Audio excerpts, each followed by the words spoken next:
शिवाय नमस्तुभ्यं। हम हर हर महादेव। नमस्कार प्रिय भक्तजनों, आज के इस वीडियो में जैसे कि आप सभी जानते हैं कि सावन का महीना है। आज है सावन के महीने की पुत्रदा एकादशी, 5 अगस्त है, दिन है मंगलवार है।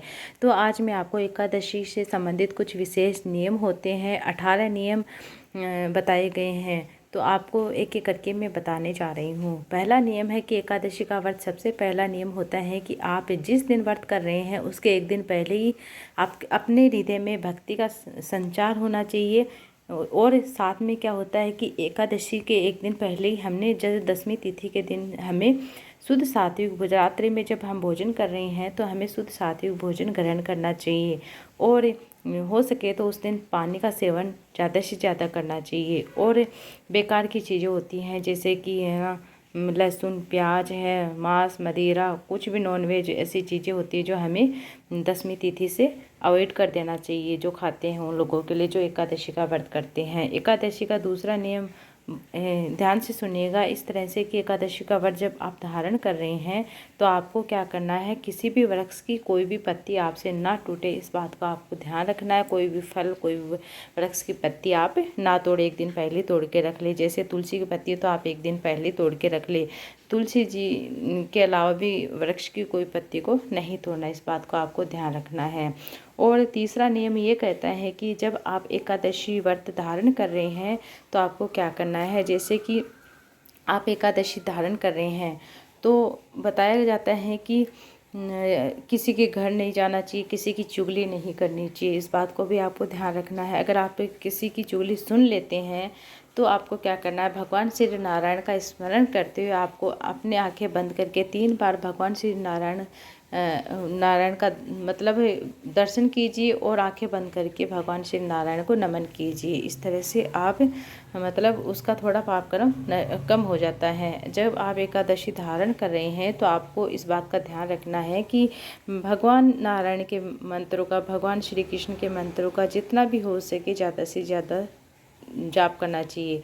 जब आप एकादशी धारण कर रहे हैं, जो जैसे कि आपके जो पूर्व में जो भी पाप कर्म है, जैसे हमने किसी जीव की हत्या हमसे हो गई है, हमने किसी को कष्ट प्रदान किया, हमने किसी को अपशब्द कहा, हमने किसी को ताने दिए, हमने किसी को आड़ा टेढ़ा कहा है, हमने किसी को गालियाँ दी है, मात्र एकादशी का व्रत कर लेने से ये सारे दोष नष्ट हो जाते हैं, सारे दोष समाप्त हो जाते हैं। तो आपको इन नियमों का जरूर पालन करना चाहिए, तभी हमें उस एकादशी का फल मिलता है।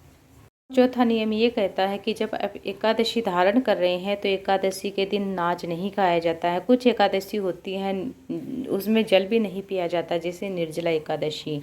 अगर आप एकादशी धारण कर रहे हैं तो अगर आपके घर में लड्डू है तो आप उसे लड्डू को भी अन्न ना खिलाएं। गौ माता आपके घर में आ रही है तो उसको भी उस दिन रोटी ना देकर उसे बनाना वगैरह ऐसे कोई भी फ्रूट आप छोटा सा हिस्सा दीजिए, लेकिन गाय को भी उस दिन फ्रूट का हिस्सा दीजिए। बहुत ही सुंदर कहा जाता है कि अगर आपके घर में गौ माता आती है, अगर आपके घर में गौ माता है, विराजमान है, तो आप उसे भी अपने हिस्से में से थोड़ा सा दीजिए।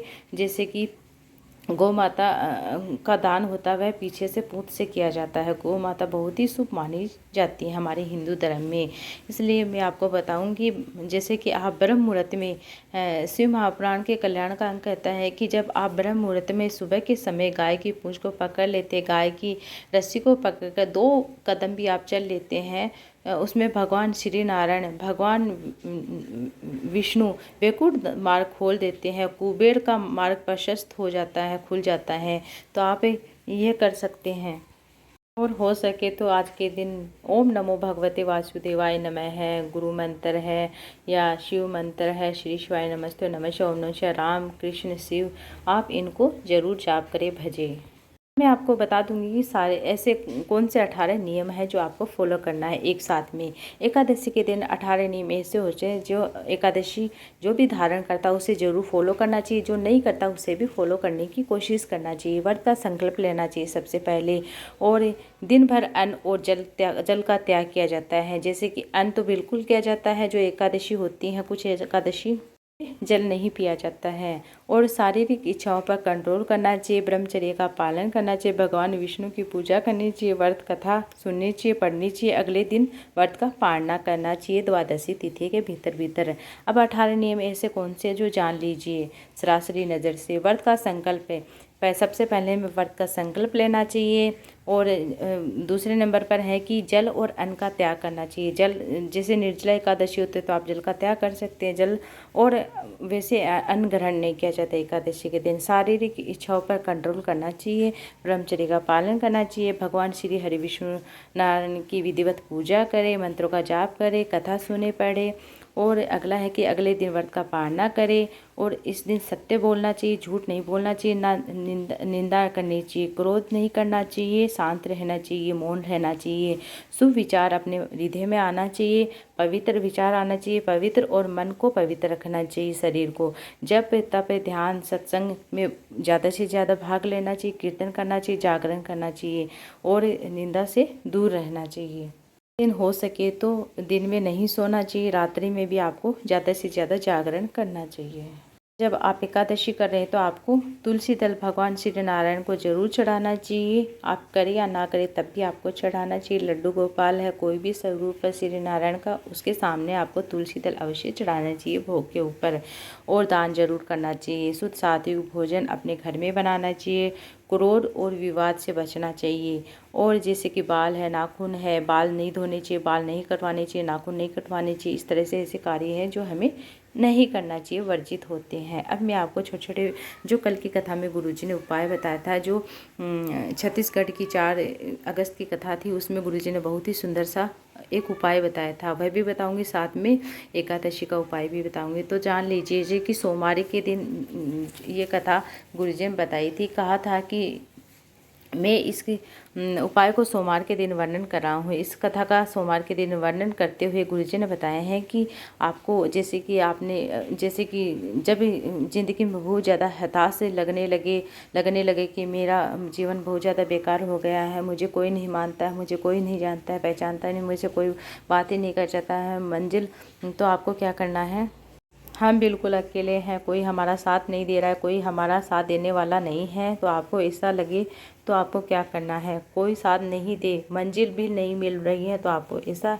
एक उपाय कर लेना। आपको क्या करना है, एक कनेर का फूल लेना है, ध्यान से सुनेगा, एक कनेर का फूल लेना है और उस कनेर के फूल पर आपको कुमकुम होती है उससे, और जो हल्दी होती है उससे तिलक करना है। कनेर के फूल में कुमकुम और हल्दी लगाकर, और वह माता अशोक सुंदरी के स्थान पर सोमवार की अष्टमी के दिन आप चढ़ा देते हैं। माता अशोक सुंदरी के स्थान पर नहीं, माता जगजननी माता पार्वती की जो कटी भाग होता है शिवलिंग के ऊपर, माँ जगजननी की पीठिका होती है, उस माँ जगजननी की पीठिका होती है, उसका स्मरण करते अगर आप चढ़ा देते हैं माँ जगजननी के कहीं पर भी स्थान पर, तो कहते हैं कि किसी भी तरह का दुख तकलीफ कष्ट संकट हो वह दूर होता है। कोई अगर आपका साथ नहीं दे रहा है तो भगवान देवादिदेव महादेव भोले बाबा माँ जननी के साथ, माँ जग जननी माता पार्वती के साथ आपका साथ अवश्य देंगे। जिस कार्य में आपको सफलता नहीं मिल रही है उसमें सफलता अवश्य मिलेगी अगर सोमवार के अष्टमी के दिन आप ये उपाय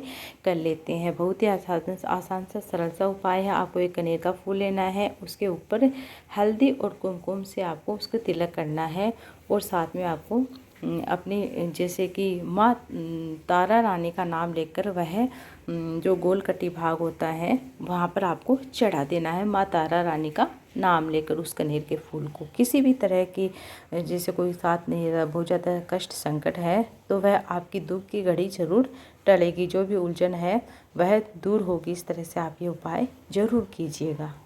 मैं आपको एकादशी का उपाय बताने जा रही हूँ। बहुत ही सरल सा उपाय है। आपको क्या करना है, आज पुत्रदा एकादशी है तो आपको क्या करना है, गंगा के जल में एकादशी के दिन अगर आप 7 बेलपत्र डालकर 1 लोटा जल लीजिए, उसके अंदर 2-4 बूंदी डाल लीजिए, नहीं तो आप पूरा 1 लोटा गंगा जल का भी ले सकते हैं। बहुत ज़्यादा है तो आपके घर में, तो आपको क्या करना है, 1 लोटा जल लेकर उसमें 2-4 बूंदे गंगा जल की डालकर 7 बेलपत्र उसके अंदर डालकर, अगर हम 7 बेलपत्र डालकर जो नंदीश्वर भगवान अर्थात जो शंकर भगवान के शिवलिंग के सामने नंदी बैठा रहता है, उस नंदी के चरण पर गंगा का जल जो पाँव उठा रहता है वहाँ पर जल यह चढ़ा देता, अर्पित कर देता है, उसके घर में रुपया रुकना चालू हो जाता है। फिर वह गलत जगह पर नहीं जाता है और धन रुकना शुरू हो जाता है। एकादशी के दिन आप जब शंकर भगवान को जल चढ़ाने जाओ तो एकादशी का यह उपाय आप जरूर कीजिए। आपको क्या करना है, आपको गंगा जल में 7 बेलपत्र डालकर उस जल को आप नंदी के चरण पर चढ़ा दीजिए। जो पाँव उठा रहता है वहाँ पर चढ़ा दीजिए। नंदीश्वर महादेव को बोलते हुए चढ़ा दीजिए। आपके घर में धन लक्ष्मी की आवक होने लगेगी।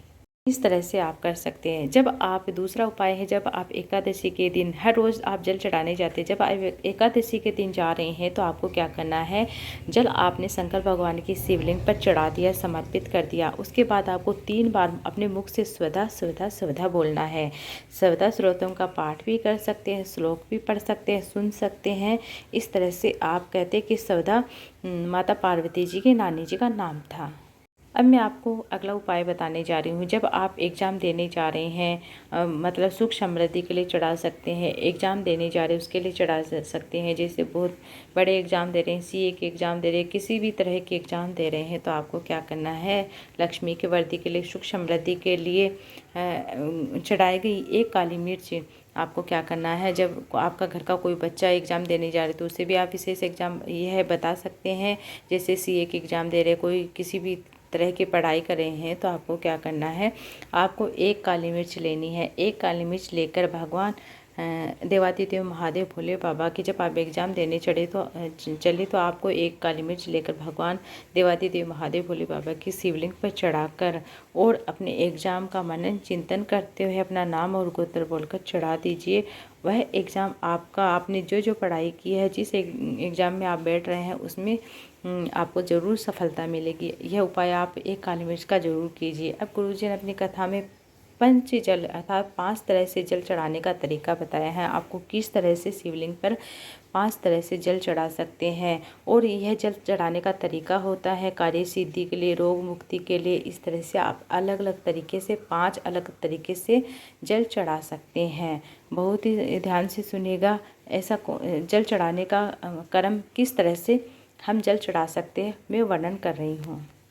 जैसे कि पंचामृत में दूध दही घी शहद शक्कर होता है, उसी तरीके से पंच जल का इस तरह से वर्णन है कि हम डायरेक्ट, पहला वर्णन है कि जब हम सीधे डायरेक्ट शंकर भगवान की शिवलिंग पर जल चढ़ा देते हैं, वह प्रथम तरह का जल है, प्रथम तरीका होता है जल चढ़ाने का। हम अपने घर से 1 लोटा जल भरकर लेकर गए और शिवलिंग पर डायरेक्ट चढ़ा दिया, वह प्रथम जल चढ़ाने का तरीका होता है।